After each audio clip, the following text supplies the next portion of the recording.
Bring it back.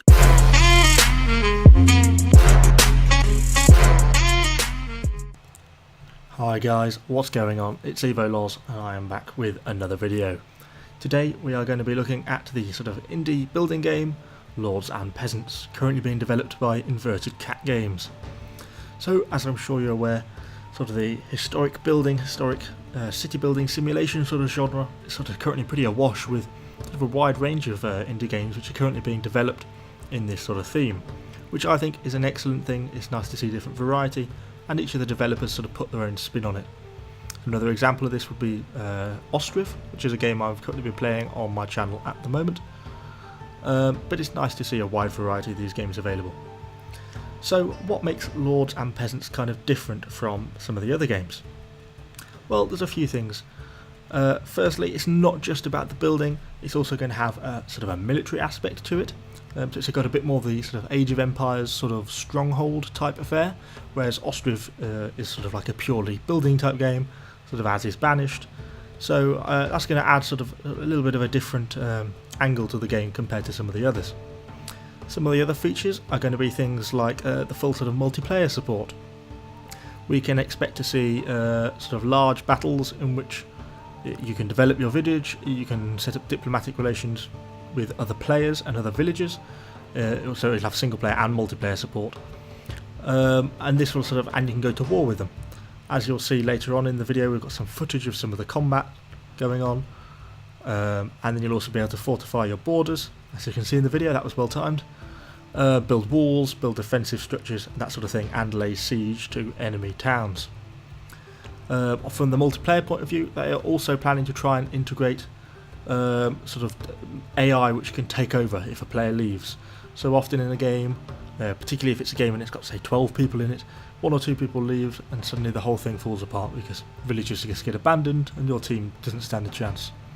But by integrating sort of AI support, where AI is going to pop in when it's needed and take over and hopefully play well, they're really working on trying to get high-tech AI up and working, then that should allow sort of better multiplayer battles.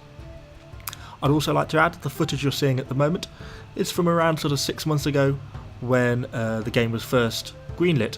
So you see some of the graphics aren't perfect, but shortly we're going to flick over to some of the newer content and you can see sort of how the game has evolved.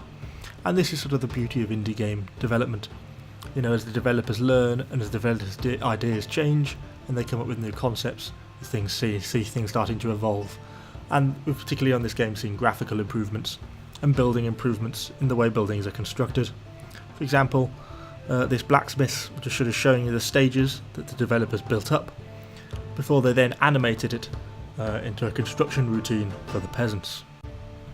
So I mean, sort of even more from the military side of view, there is expected to be things added in such as like bandit camps and that sort of thing, and when you lay siege to either enemy player or enemy NPC villagers, if you're successful, sort of have a range of options of how you want to deal with that. You can sort of occupy them, take over their small village or settlement to sort of integrate sort of a small town empire sort of thing, or you can subjugate them, turn them into like a client village or a vassal, and take tribute from them or demand tribute from them, and make money that way. And so it gives you a range of options of how you want to play the game, and whether you want to go the military route, or you also get the option of trade, because you'll find that resources are not all available all in one area. So if you different climates and different areas will have different resources available. You know, some areas might have an excess of stone, other areas might have an excess of iron, and to be able to grow your village successfully, you're going to need all of those resources. And so you're going to have to make use sort of a mix of diplomacy and military techniques to get the stuff and resources that you need. So another great part of the game is going to be the procedurally generated maps. It's starting to become a sort of a bit of a norm now for this type of genre, that people are beginning to expect randomly generated maps, so that they're different every time they play, whether it be on single player or multiplayer. People don't want to be playing the same maps over and over again, like sort of the old traditional strategy stronghold type games of old. So the developers have come up with a way of procedurally generating maps, so you can have different areas, different layouts, different sort of biomes every time that you play. So the developers are also opening up the game to sort of full mod support, They want players to be able to either design their own maps if they don't want to take advantage of the procedurally generated ones, and they want to be able to add in different resources, different sort of skins. You know, you could almost do like a similar to the Lord of the Rings Total War mod. You could do a similar Lord of the Rings Lords and Peasants mod, and that sort of thing. The mods, it's all written in C#, so it's all sort of a fairly common language, and should be quite easy to take advantage of mods of. I think the other good thing about opening up a game like this to mods is that it means that there's continued interest in the game. So that new development by modders means that the game's going to stay alive, servers are going to stay online, and you know, multiplayer games are going to be accessible to continue. And that's something that's always really important to sort of keep the longevity of the game alive.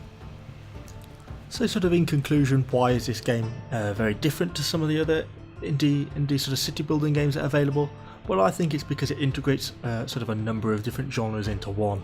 It's got sort of the city building feel of Banished, but it also takes advantage of that military aspect of sort of Age of Empires Stronghold, where it's allowing you to build up your walls and your defensive structures, and then also allowing you to explore and attack other people's villages, to conquer and to destroy, and that really sort of adds a different aspect to the game that many of the sort of traditional city building games haven't done, and it almost turns it into more of one of the old school RTS type games that we really haven't seen that many released of in recent years.